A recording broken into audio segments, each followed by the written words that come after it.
morning, everyone. Well, I'm pleased to sit down with Ambassador Paula Dobriansky. Just by way of introduction, your experience, you're a foreign policy expert, a former diplomat specializing in national security affairs, currently the senior fellow in the Future of Diplomacy project at the Harvard University's JFK Belfer Center for Science and International Affairs. You also served as the Undersecretary for State for Global Affairs in 2001 to 2009. And in 2007, the Special Envoy for the President to Northern Ireland, which will be great to get your perspective on Brexit and everything that's happening in the UK. So it's really an honor to sit down with you, Paula, if I may call you that. Yes, thank you. I'm delighted to be here this morning. Given your expertise around the world, let's go around the world, Paula, and talk about a couple of different foreign policy topics that have really captivated the attention of not just the media, but Wall Street as well. Starting with China, there is this emerging trade deal. The administration is calling it Phase 1.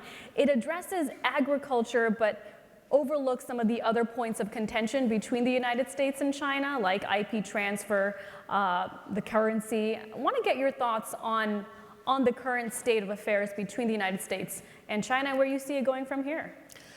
Well, thank you very much for that question, and it's a very important one. The good news, I'm going to say, in this area is the fact that Republicans and Democrats alike actually have a consensus on the importance of China and how we deal with China. There's been a strong push for corrective action, that China should not continue its predatory actions and behavior in trade, in investment abroad, that it really needs to correct that course of action. So that's, I'd say, the very good news here. I'd say there are some differences as to what the approach should be. My own view is, and related to your question, I think that the negotiating team under the U.S. Trade Representative Robert Lighthizer and working with the Secretary of Treasury Steve Mnuchin are really doing an excellent job of being very focused but very targeted. It's not just only on this issue of agriculture. In fact, the issue of intellectual property rights is a key issue and one that has been on the table. In fact, I would submit, I think that's one of the factors that lent itself to the Chinese walking away. In the initial round, there was a bit of a stalemate, but also, as we've noticed, they've come back to the table. So my own view is stay tuned on that one. I think we have excellent negotiators that have strong backgrounds in this area and know also what the Chinese, what they want, and yet what we want, and how do we get from here to there. As you say, there is bipartisan support to address some of the practices of the Chinese. I guess the question is whether tariffs are the best mechanism to get the Chinese to concede and change the way they're conducting business. Your thoughts on that? You know, I think that most in business have not favored the use of tariffs because the feeling is that tariffs in the long term can have a negative effect. Right. Having said that, I personally do view this as corrective action in the short term, and I think that's been the spirit of it. The way in which the tariffs have been deployed as a type of a mechanism to try to get results. And in particular, I've been persuaded by a number of experts who are more expert than I am in the trade area, who have said that when you use tariffs, you are able to provide certain incentives and leverage, and that's the kind of thing you shouldn't have necessarily for the long term, but you should use it as leverage and then pull it back. I think that's the context in which it's being applied. Yes, it's interesting because all of this coinciding with a slowdown in China's economy that is significant. And it's also significant they came back to the table. I know at a time when there were reports that this was going to bring it to the brink, it didn't happen that way. And I think it's for the reason you mentioned, and also just more broadly, it's in their own interest. Actually, it's in our interest, but it's also in their interest as well. Given your experience dealing with the Chinese, do you think the economic pain that they're enduring right now will push them to strengthen their geopolitical agenda, especially when on topics like South China Sea and pushing for sovereignty there? Is there a tie there between its economic agenda and its geopolitical agenda? I see it a little bit in a flip way. Okay. I think that when you are able to grow your economy, and they have provided space in terms of the kind of model that exists, to grow and advance the economy, but without political freedoms, I think that then it's stunted. And to me, it was always very striking when one looked at, in earlier years, you looked at tiny Taiwan, and then you also looked at China itself. Taiwan actually really was way ahead of the game in terms of, its own GDP, its economic growth. So I think that China has come up upon a kind of ceiling and cap which is stunting its growth because of the lack of political freedoms within China. China's ambitions with South China Sea, should that be a bigger concern for Washington? South China Sea has always been a big concern for a number of reasons. First of all, we attach strong importance to freedom of navigation. The fact is, that's a concept, that's a global rule that we attach importance to from a defense standpoint, from a security standpoint, and also from the standpoint of our allies. I would say, secondly, there's concern because of our allies and our friends and partners in the region who also have been struggling with these kinds of transgressions over the seas and also the territorial, if you will, integrity, as some countries will view it. So yes, it matters from a security standpoint. It certainly matters from the standpoint of freedom of the seas. From a security standpoint, there was this interesting report out from Council on Foreign Relations, an independent task force report that looked at how China is outpacing any other country in terms of R&D spend, so spending on research and development, and by 2030, China could outpace the U.S. The national security threat to that, is there one? I think it's important, that warning and signal, that Council on Foreign Relations report on innovation and national security does really bear close attention in terms of its recommendations. And yes, I think that if we do not change our own game and look at maybe what constitutes the new frontier, then in that case, we will be woefully behind. So I think it was a good call to action and an important warning in this case. I'll also mention, if I can, it wasn't so much addressed in that report, but I was at a conference in Spain, and it happened to be a conference of lawyers. And I was very struck by the topic that they put on the table, which happened to be defense. And they wanted to examine how the definition of defense has changed. So there was an admiral from Italy and myself, and we were to give our view. We talked about land, air, and sea, but we also did talk about how cyber has factored into it, artificial intelligence, digital, and it goes on, drones, it goes on from there.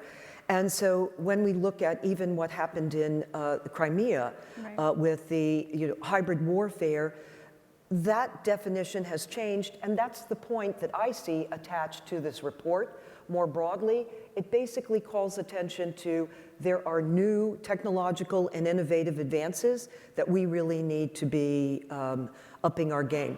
But one thing that, if I could say, that I know you care about personally, and CNBC, is the issue of the private sector. Right. And here I'd say that I support that recommendation, but I also, of CFR, but I also have great confidence in our private sector, in our innovative spirit, and in terms of their being literally around this issue and ensuring that we are ahead of the game. I guess the question is, will this administration really try to leverage the relationship with the private sector, Silicon Valley, to double down on efforts, whether it pertains to AI, drones, other technology that could make the U.S. stronger, especially on the defense front? Well, at least from the standpoint of the Department of Defense, I do think that the Department of Defense has looked inward, has looked at these kinds of modalities to determine what is, if I could say, not so much outdated, but what areas we haven't emphasized enough and that we need to emphasize in terms of our strategic planning. Certainly with the enhanced defense budget, that's been very much part of their focus. Let's pivot to India. It's always been seen as, by the administration in Washington, as a way to counterbalance the growing influence of China in broader Asia, really investing in the US-India relationship. But we know that relationship isn't perfect, and there are a number of challenges there. India, to me, is a most interesting story because it's almost 20 years ago, actually, when then candidate George W. Bush was actually calling for a strategic partnership with India. That was 20 years ago. When I look at where India was then, because it was a non-aligned country, and where it is now in terms of not only the relationship with the United States, but also just even more broadly, it's really, the change has been rather exponential. And by the way, that doesn't mean that there aren't challenges in terms of the relationship. But let me give you an example. In the military context, in terms of US collaboration, you of course all know at the time during the Bush administration, the conclusion of the civil nuclear agreement, but also during the Obama administration and right up to this period of time, the Trump administration, there's been a real focus on upping our defense expenditures vis-a-vis India. And that has gone up exponentially. In fact, a figure by the Stockholm International Peace Research Institute is something like 569%. It's really substantial in terms of the scale and the scope. Even in terms of commerce, India was accorded last year a special preferential treatment accorded to some of our close partners. In terms of bringing down barriers and export controls. And let me mention just one last, and that is the Indo-Pacific Command. Traditionally, our command structure out in Hawaii has always been called the Pacific Command, and this administration changed it to the Indo-Pacific Command. It's very significant because what it does, it integrates, spotlights, highlights India's role with us in terms of looking at how to move forward strategically. So their views, our views have converged on how we handle and deal with China. So you think this administration has done a good job in trying to leverage that relationship with India? Are there opportunities to do even more? Definitely, I think that the administration has done very well in leveraging and advancing the relationship with India. But let me mention also another segment that caught my attention. I don't know if it caught your attention, but the fact that when Modi came to the United States, he didn't only come here to New York City and to the United Nations General Assembly, but he made a visit to Houston. And he spent quite a bit of time in Houston, and that was significant because another area that's rather substantial for change is energy, because India for decades had banned any kind of imports from the United States of oil, and now that is shifted with the strategic partnership that's been set up in this administration. And I wonder if any of you know, but the United States, India is the 10th largest trading partner with Houston. So it's very significant in terms of how that relationship has grown over these last 2 decades. Yeah, and a big buyer of LNG from the U.S. over the past 4 years. So certainly, and from a trade perspective, energy seems to be an opportunity for some of these countries that import all of their oil. Let's stick, though, to the conversation around oil, the topic of oil and energy. There's been a lot of discussion around Russia, a country that is energy dependent, and its current move to the west, I guess, and in developing the Nord Stream pipeline 2, creating a more direct link between Russia and Germany. Highly controversial, but this could also be a big opportunity too for the energy industry. Well, I will put it this way, starting with the views in Europe itself, which it depends on who you speak to. They'll give you their views on Nord Stream 2. But let me give you the views of starting with the Poles, because I happened to be in Warsaw just a few weeks ago. They indicated quite clearly that they are cutting off their contract with the Russians, and they do not intend to support at all Nord Stream 2. In fact, their particular voice, with the voice of a number of countries, in fact, in the eastern line of Europe, have stated very clearly that they want to diversify their own particular energy portfolios. And it's striking to me, actually, Poland accepted a first LNG shipment from the United States that came in, and they put forth an initiative called the 3Cs Initiative. This initiative is actually backed by a think tank that I've had some affiliation with, the Atlantic Council. But I mention it not because of the Atlantic Council, but it's an initiative of Poland. Poland actually put it forward and said, we really want to look at ways, literally from Poland all the way down to Croatia and even down to further to the Mediterranean, Greece, to look at ways of trying to diversify, looking at LNG and how we will not be dependent on Russia. So I think there's been an outcry.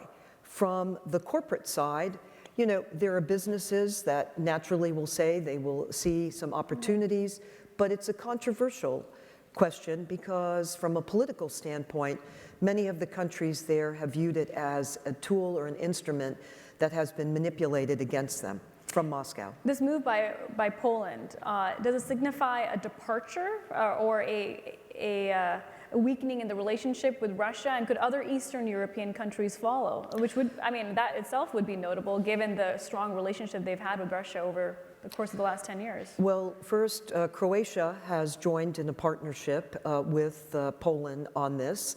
A number of the countries from Poland down to Croatia and back up have also joined in and are part of that 3Cs initiative and looking at ways forward in the energy context.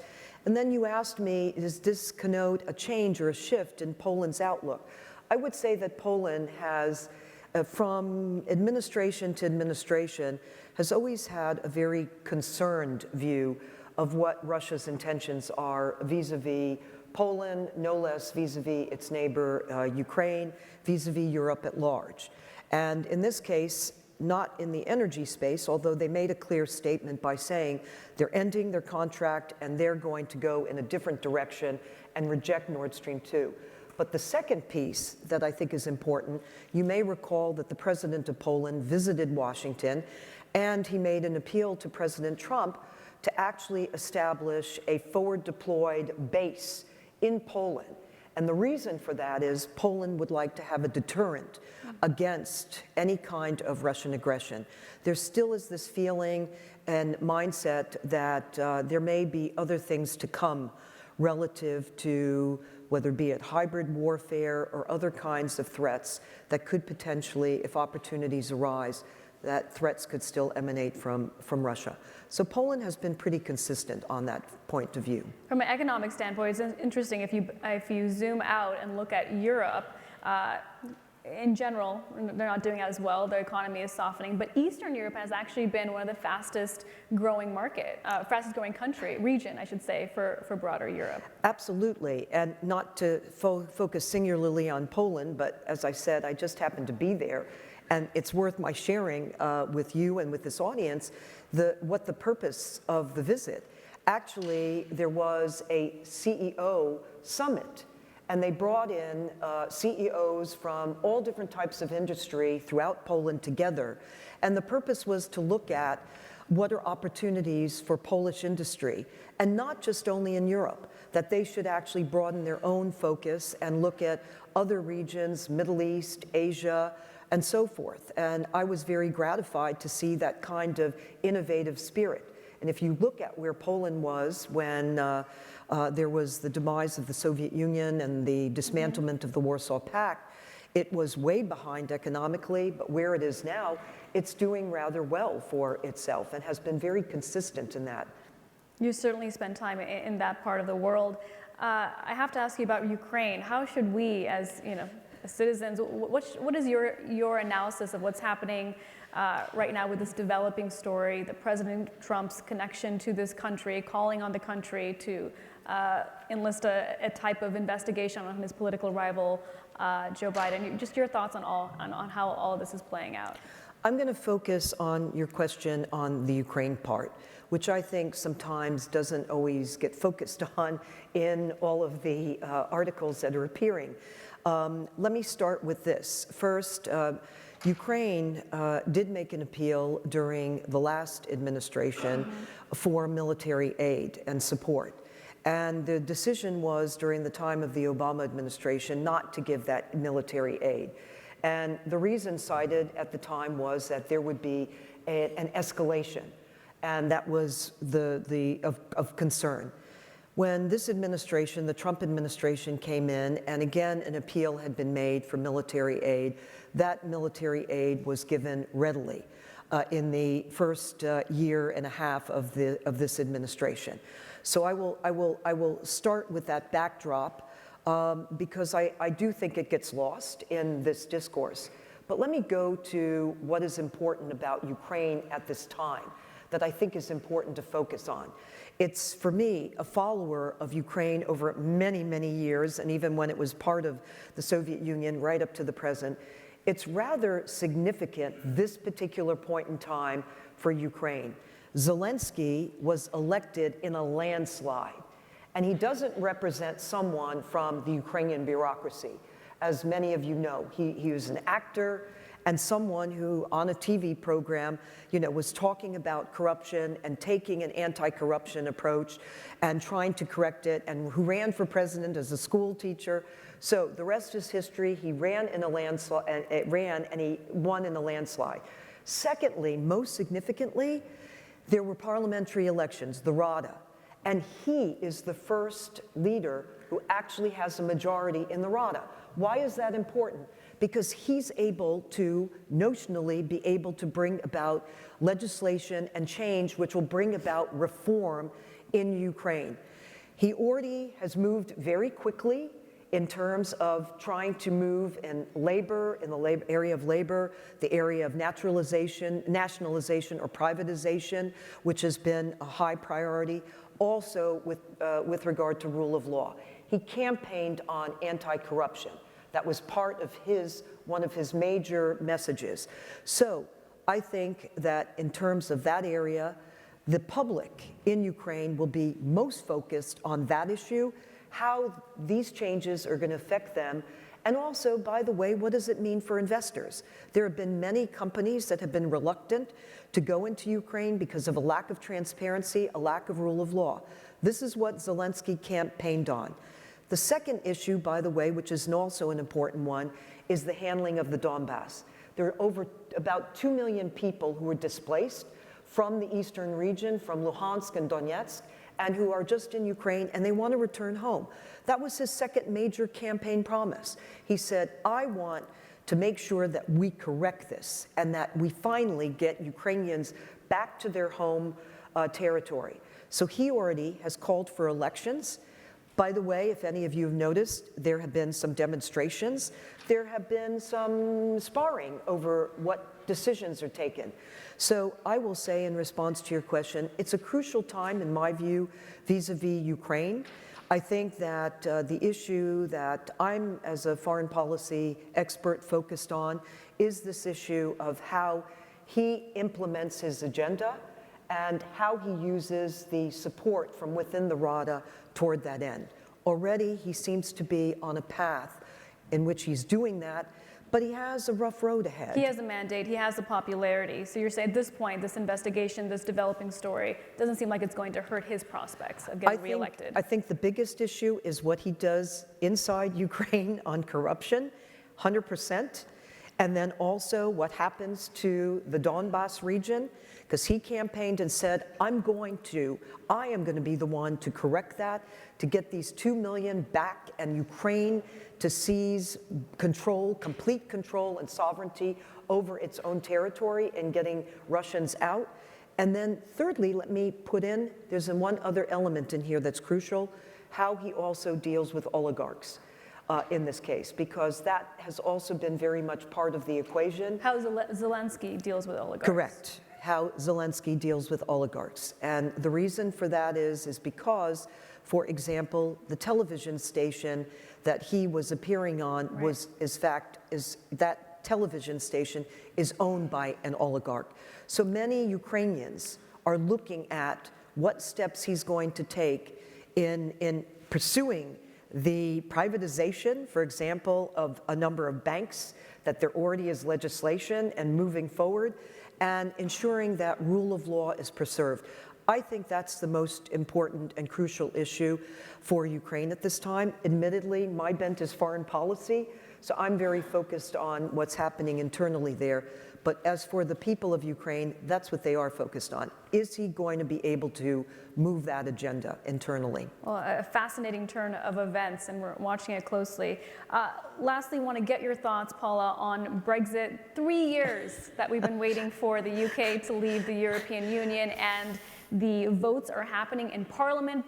Prime Minister Boris Johnson struggling to do so to avoid a no-deal exit. You were the special envoy to Northern Ireland in 2007. How do you see this situation unfolding? If anyone had a precise prediction at this stage, yes, then they'd be really ahead of the game here. In looking at the paper just this morning and looking at the vote, it appears that in terms of the plan put forward by Boris Johnson, he got support for that. But at the same time, where he didn't get support, or where the Parliament went in a different direction, was in terms of the timetable, as I read quickly. So I think there's a lot that has to play out here. One piece, because you highlighted the fact that I was the envoy to Northern Ireland previously. I know one area that's been very important, particularly for that piece, has been the open borders between Northern Ireland and ensuring that the Good Friday Agreement and the terms of the Good Friday Agreement are maintained. Boris Johnson has reaffirmed that. Also, the Taoiseach has also reaffirmed that. The question will be how they work this out, and it really remains to be seen. But it's a key issue, and it affects so many different elements here, not just the pieces I've just mentioned. Yeah, it's a great point. We'd now like to open up the session to some Q&A. So if you have a question, feel free to stand up and ask a question. Yes, right here. And do you mind if you introduce yourself too? Thank you. Oh, there's a mic right there. Yes, thank you. My name is Faye DeWitt, and I'm interested in your thoughts about Turkey, a NATO ally, and the recent discussions that they're having with Russia about Kurds and Syria, and what do you think that's going to do to the balance of power in that region?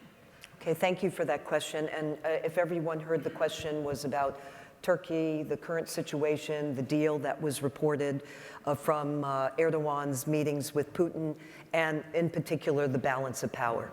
I would say this, that I think that as a result of this, I think on one hand, I would say the balance of power has shifted somewhat.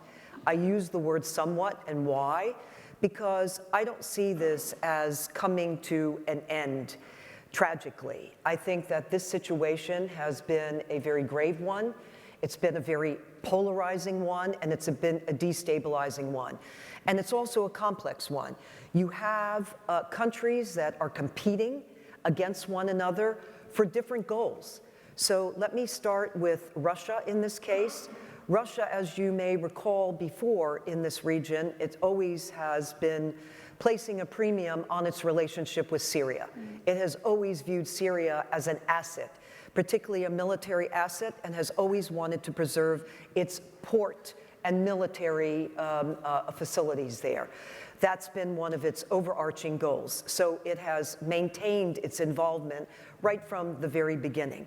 Here, certainly, I think Putin has put himself in a situation where he, along with Erdogan and along with Assad, they are controlling this buffer zone. And also, as part of that, you have a very significant humanitarian crisis, the Kurds, and what will happen. Again, with Putin coming in this context, I would say it's going to be a very immense challenge. Also, you have Turkey, and Turkey's motivations have always been to enhance that, or to have that buffer zone. Erdogan has also stated very clearly and openly broader desires for influence throughout the Middle East. And by the way, that's in conflict and competing with Iran, that also has desires, also broader desires in the Middle East. And by the way, that also conflicts with Assad. Erdogan has always stated very clearly his distaste, I'm putting it diplomatically, for Assad. And here you have Iran and Syria and Assad aligned. So basically, let me put it this way. Yes, there's a shift, but I will also say I'm not quite sure that there was a clear balance of power to begin with, even when we had our forces on the ground. I say that in not a very flip way, but to indicate the complexity of the situation at hand, and I don't think it's going to be an easy one going forward. I think it's going to be both a tragic one, as we see, but I don't see that it's going to stabilize itself just because of these recent actions. Yes, right here. Hello, my question is about Do you mind just saying who you are? Ukraine and the Crimea. Our perception is that the Russian invasion of Crimea was not wanted. But what do the people in Crimea think?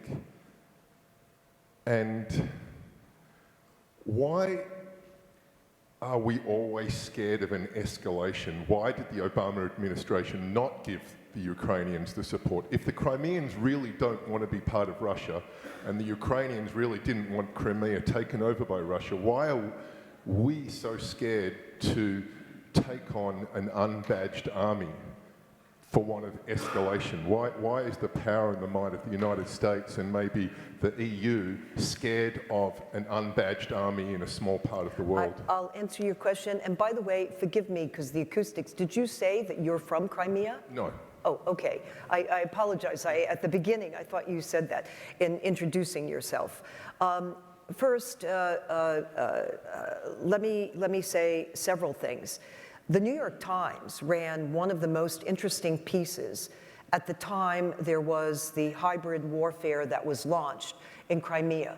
And I remember reading this, and I was very struck by the fact that it reported how the actual Crimean, I will say Crimean Ukrainian, who was the Speaker of the Parliament, he tried to hold a referendum.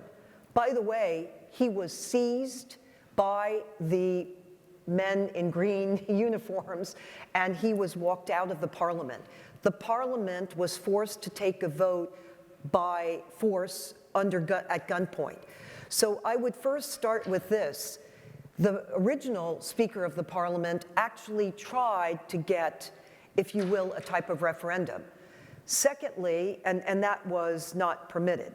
Secondly, it's very striking to me that the Organization for Security and Cooperation in Europe has tried to get in because there have been allegations of human rights abuses, particularly against the Crimean Tatars and also against some Ukrainians in Crimea. Although you have a sizable portion of Russians also in Crimea. But in this case, they've been prohibited from doing that. And so where's the transparency?